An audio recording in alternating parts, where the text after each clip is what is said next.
ಕಾಂತರಾಜು ವರದಿ ಸ್ವೀಕಾರದ ಬಗ್ಗೆ ಲೆಕ್ಕಾಚಾರಗಳು ಈಗಾಗಲೇ ಶುರುವಾಗ್ಬಿಟ್ಟಿದ್ದಾವೆ. ಸಿಎಂ ಸಿದ್ದರಾಮಯ್ಯ ಘೋಷಣೆ ಬೆನ್ನಲ್ಲೇ ಲೆಕ್ಕಾಚಾರ ಬಿರುಸಿನಿಂದ ನಡೀತಾ ಇವೆ.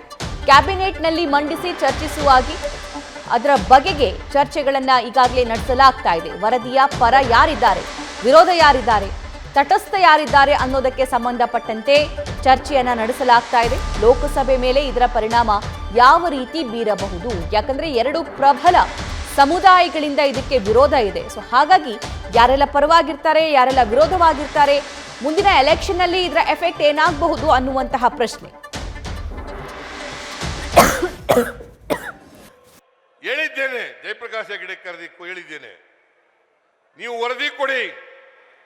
ಯಾಕಂದ್ರೆ ಅನೇಕ ಜನ ವರದಿನ ನೋಡದೇನೆ, ಓದ್ದೇನೆ, ತಿಳ್ಕೊಳ್ಳದೇನೆ ವಿರೋಧ ಮಾಡ್ತಾರೆ.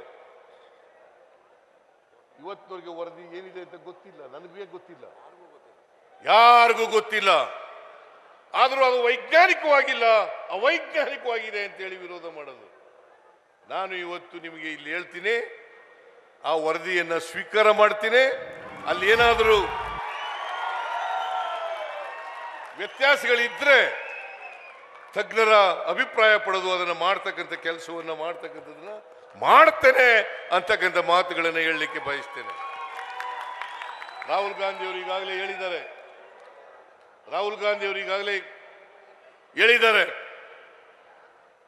ನಮ್ಮ ಪಕ್ಷ ಅಧಿಕಾರಕ್ಕೆ ಬಂದರೆ ಕೇಂದ್ರದಲ್ಲಿ ಎಲ್ಲ ರಾಜ್ಯಗಳಲ್ಲೂ ಕೂಡ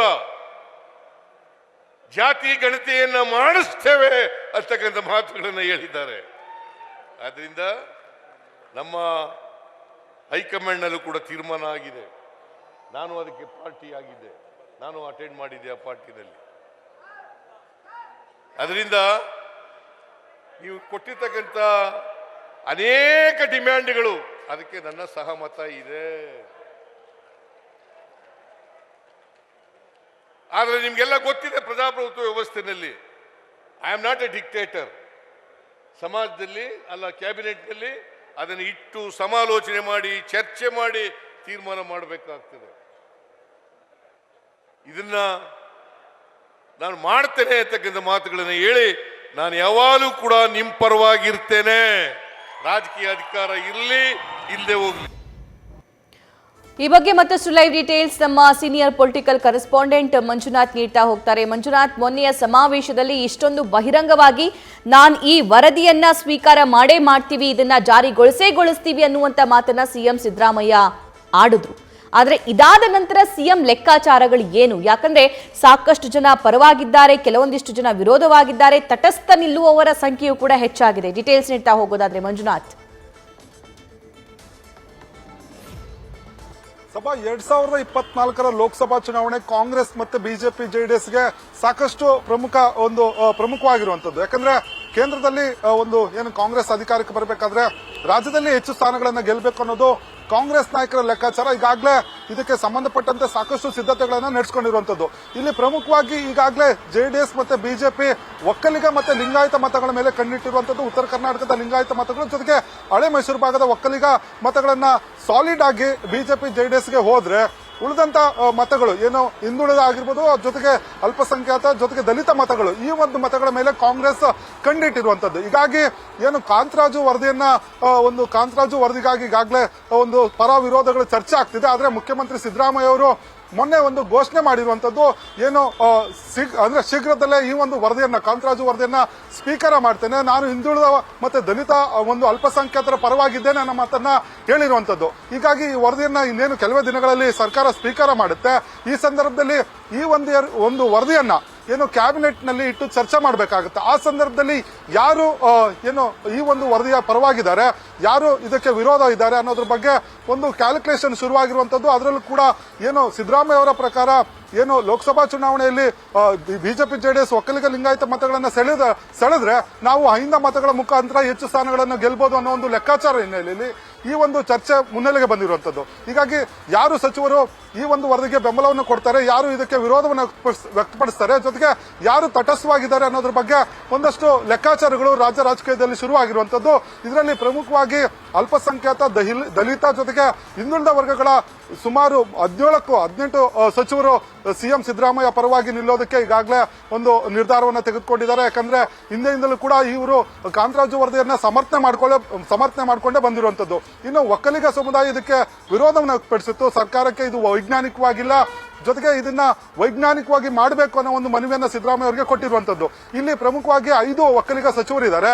DK ಶಿವಕುಮಾರ್, ಕೃಷ್ಣ ಬೈರೇಗೌಡ ಸೇರಿದಂತೆ 5 ಜನ ಏನು ಒಕ್ಕಲಿಗ ಸಚಿವರಿದ್ದಾರೆ. ಇವರೆಲ್ಲರೂ ಕೂಡ ವಿರೋಧವನ್ನು ವ್ಯಕ್ತಪಡಿಸಿದ್ದಾರೆ. ಈ ಒಂದು ವರದಿಯನ್ನ ಅಪೋಸ್ ಮಾಡುವ ಸಾಧ್ಯತೆ ಹೆಚ್ಚಿರುವಂತದ್ದು. ಇನ್ನು ಲಿಂಗಾಯತ ಸಮುದಾಯ ಕೂಡ ಈ ಒಂದು ವರದಿಗೆ ವಿರೋಧ ವ್ಯಕ್ತಪಡಿಸಿದೆ.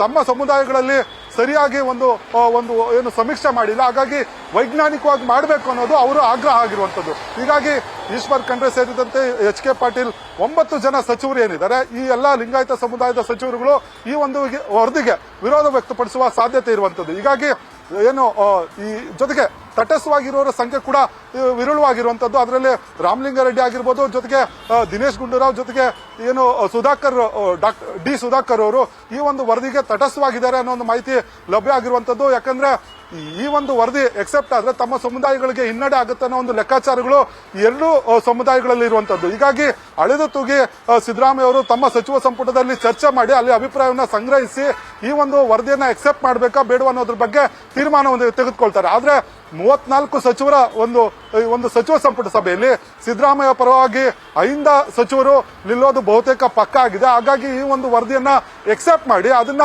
ಏನು ಶಿಫಾರಸುಗಳನ್ನ ಅಂಗೀಕಾರ ಮಾಡಬೇಕಾ ಅಥವಾ ಒಂದು ವರದಿಯನ್ನ ಎಕ್ಸೆಪ್ಟ್ ಮಾಡಬೇಕಾ ಸಂಪೂರ್ಣ ವರದಿಯನ್ನ ಅನ್ನೋದ್ರ ಬಗ್ಗೆ ಸಚಿವ ಸಂಪುಟದಲ್ಲಿ ಸಿಎಂ ಸಿದ್ದರಾಮಯ್ಯ ಪರವಾಗಿ ನಿಲ್ಲೋದಕ್ಕೆ ಈ ಒಂದು 5 ಸಚಿವರು ನಿಲ್ಲೋದಕ್ಕೆ ಈಗಾಗಲೇ ತೀರ್ಮಾನವನ್ನು ತೆಗೆದುಕೊಂಡಿದ್ದಾರೆ ಅನ್ನೋ ಒಂದು ಚರ್ಚೆ ಈಗ ಆರಂಭವಾಗಿರುವಂತದ್ದು. ಸಭಾ ಗೊಳಿಸಿದ್ದೇ ಆದಲ್ಲಿ ಈ ಪ್ರಾಸೆಸ್ ಸ್ಟಾರ್ಟ್ ಆಗಿದ್ದೇ ಆದಲ್ಲಿ ಲೋಕಸಭಾ ಎಲೆಕ್ಷನ್ ಕೂಡ ಬರ್ತಾ ಇದೆ.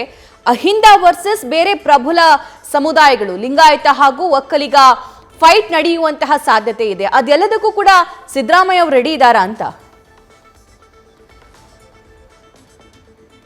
ಖಂಡಿತವಾಗೂ ಈಗ ಬಂದಿರುವಂತಹ ಮಾಹಿತಿ ಪ್ರಕಾರ ಈಗಾಗಲೇ JDS ಮತ್ತೆ ಬಿಜೆಪಿ ಏನು ಒಂದು ಪ್ಲಾನ್ ಅನ್ನು ರೂಪಿಸಿಕೊಂಡು ಒಂದ್ ಕಡೆ ಒಕ್ಕಲಿಗ ಜೊತೆಗೆ ಇನ್ನೊಂದು ಕಡೆ ಲಿಂಗಾಯತ ಮತಗಳನ್ನ ನಾವು ಸೆಳೆದ್ರೆ ಲೋಕಸಭಾ ಚುನಾವಣೆಯಲ್ಲಿ ಹೆಚ್ಚು ಸ್ಥಾನಗಳನ್ನು ಗಳಿಸಬಹುದು ಅನ್ನೋದು ಬಿಜೆಪಿ JDS ನ ಲೆಕ್ಕಾಚಾರ ಆಗಿರುವಂತದ್ದು. ಇದಕ್ಕೆ ಕೌಂಟರ್ ಕೊಡ್ಲಿಕ್ಕೆ ಸಿಎಂ ಸಿದ್ದರಾಮಯ್ಯ ಅವರು ಕೂಡ ಒಂದು ರಣತಂತ್ರವನ್ನು ರೂಪಿಸಿಕೊಂಡಿದ್ದಾರೆ.